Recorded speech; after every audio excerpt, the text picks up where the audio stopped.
जननीं शारदां देवीं रामकृष्ण जगद्गुरु पादपद्मे तयो श्रित्वा प्रणमामि मुहुर्मुहुः। जय श्री रामकृष्ण, जय श्री माँ, जय स्वामी जी।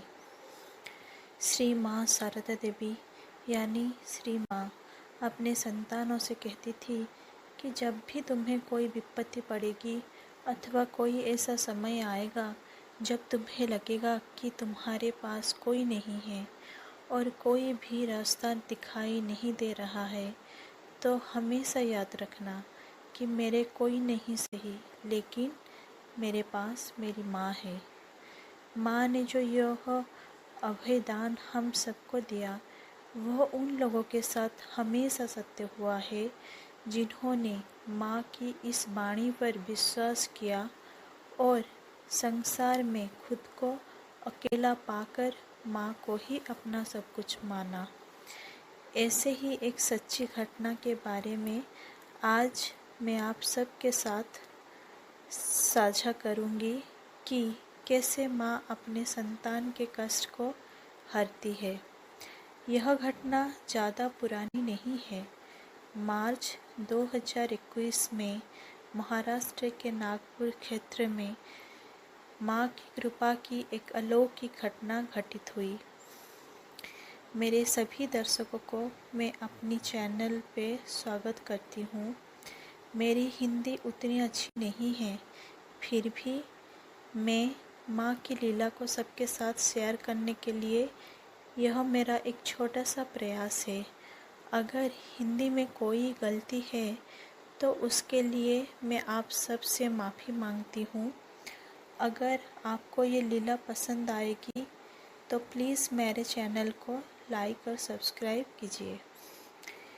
इस बार माँ ने कैसे एक दरिद्र ग्राम्य महिला के जीवन में अपूर्व लीला की है, आज की कहानी उसी के बारे में है। इस घटना के बारे में पहली बार स्वामी राघवेंद्र महाराज जी ने भक्त सम्मेलन में सबके सामने बताया था। नागपुर के पास पुसद नाम का एक छोटा सा गांव है। वहाँ पर एक गरीब मौसी अकेली रहती थी। उस बूढ़ी माँ को उनके पति ने छोड़ दिया था और उनके बेटों ने भी उन्हें छोड़ दिया था। बूढ़ी माँ को कुष्ठ रोग था, इसीलिए वह अपने लिए खाना भी नहीं बना पाती थी। वो बूढ़ी माँ भीख मांगकर अपना पेट पालती थी। गांव में एक देवी मंदिर था, तो वह बूढ़ी माँ वहाँ पर रोज़ झाड़ू लगाती थी और देवी माँ से हमेशा रो रो कर प्रार्थना करती थी कि माँ, मुझे ये क्या हो गया है, मुझे आप ठीक कर दो। यह उस बूढ़ी माँ का रोज़ का काम था। उस बूढ़ी माँ के घर में 2 तस्वीरें थी, एक स्वामी विवेकानंद जी का और एक माँ शारदा जी का। पता नहीं वो फ़ोटो उनको किसने दिया या वो कहाँ से लाई थी।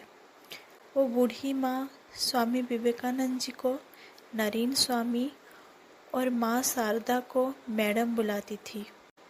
कितना सुंदर लीला है देखो, माँ को कोई माँ बुलाए या फिर मैडम, लेकिन अगर प्रार्थना आंतरिक हो तो माँ जरूर अपने संतान की प्रार्थना का उत्तर देती है।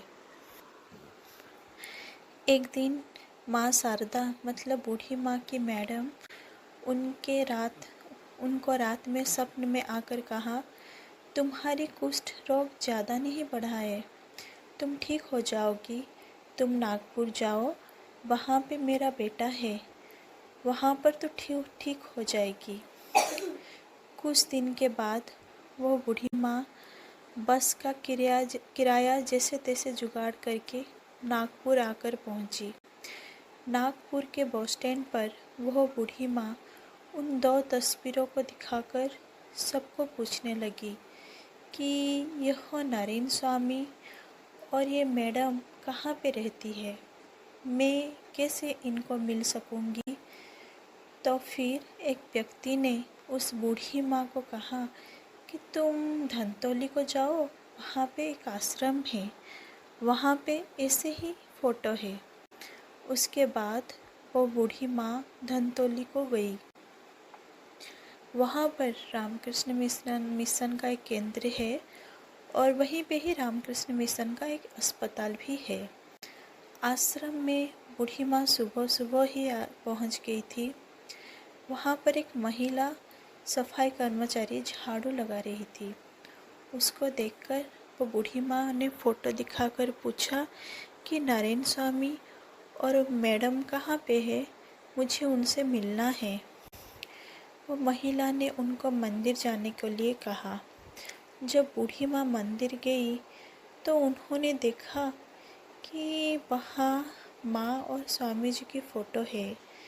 बूढ़ी माँ के हाथ में जो फ़ोटो था वही फ़ोटो उन्होंने मंदिर में देखी। कुछ समय वह मंदिर में बैठी, फिर सोचने लगी कि इन दोनों से कैसे मिलेगी। तब उस बूढ़ी माँ ने एक व्यक्ति को माँ की फ़ोटो दिखाकर कहा कि यह मैडम मुझे बोली है कि मेरे बेटे के पास जाओ, वह तुम्हारे कुष्ठ रोग ठीक कर देगा। तो फिर उस व्यक्ति ने बूढ़ी माँ को आश्रम के डिस्पेंसरी में पहुँचाया। समय सुबह 8 बजे था। उसी समय एक महिला डिस्पेंसरी कर्मचारी वहाँ पर आई। वह महिला कर्मचारी ने उस बूढ़ी माँ की सारी स्वप्न वाली बातें सुनकर हॉस्पिटल के डर्मेटोलॉजी विभाग को कॉल किया। उस दिन डर्मेटोलॉजी डॉक्टर वहाँ पर आने वाले नहीं थे, उनकी ड्यूटी उस दिन नहीं थी। लेकिन जब डॉक्टर ने सुना कि बूढ़ी माँ बहुत दूर से आई है और स्वप्न में माँ ने उनको यहाँ पर आने के लिए कहा है, ये सब सुनकर डॉक्टर ने कहा ठीक है, बूढ़ी माँ को मेरे प्राइवेट क्लिनिक पे भेज दो। आश्रम से बूढ़ी माँ को डॉक्टर के प्राइवेट क्लिनिक पर सारे इंतजाम करके भेज दिया गया। वहाँ पर डॉक्टर के क्लिनिक में और एक असिस्टेंट लेडी डॉक्टर थी। उसने बूढ़ी माँ की सारी कहानी सुनी और डॉक्टर को बताया। डॉक्टर ने बूढ़ी माँ को अच्छे से चेक किया और 15 दिन के लिए दवाइयाँ दी और 15 दिन के बाद फिर से आने के लिए कहा। इसी के साथ ही डॉक्टर ने बूढ़ी माँ को बोला, आपकी तबीयत ठीक हो जाएगी। फिर वह असिस्टेंट लेडी डॉक्टर ने बूढ़ी माँ से पूछा कि अब क्या करोगी। तो बूढ़ी माँ ने कहा कि अब और क्या करूँगी, बस से घर पे जाऊँगी और 15 दिन के बाद फिर से आऊँगी। फिर वो असिस्टेंट डॉक्टर ने पूछा, कैसे, मतलब पैसा है जाने के लिए। तो बूढ़ी माँ बोली कि और कैसे, कोई अगर देगा तो देगा, नहीं तो। और स्वामी विवेकानंद जी का फ़ोटो दिखाकर बोली, यह नारायण स्वामी को कुछ व्यवस्था कर देगा। इस बात को सुनकर डॉक्टर सर ने बूढ़ी माँ को 150 रुपया अपने पॉकेट से निकाल कर दिए और बोले, ये लो तुम्हारी बस का किराया। तुरंत बूढ़ी माँ बोली, देखो नारायण स्वामी ने व्यवस्था कर दी। इस घटना की जानकारी मिलने के बाद आश्रम से डॉक्टर सर को बोला गया कि इस बार बूढ़ी माँ को एक साथ 2 महीने की दवाई दे दी जाएगी ताकि उनको बार बार इतना दूर से आना ना पड़े। और वो बूढ़ी माँ कुछ ही दिन के बाद पूरी तरह से ठीक हो गई। कैसी कृपा है माँ की। आंतरिक प्रार्थना कभी भी निष्फल नहीं होती है, यह फिर से प्रमाणित हो गया। जय श्री रामकृष्ण, जय श्री माँ, जय स्वामी जी।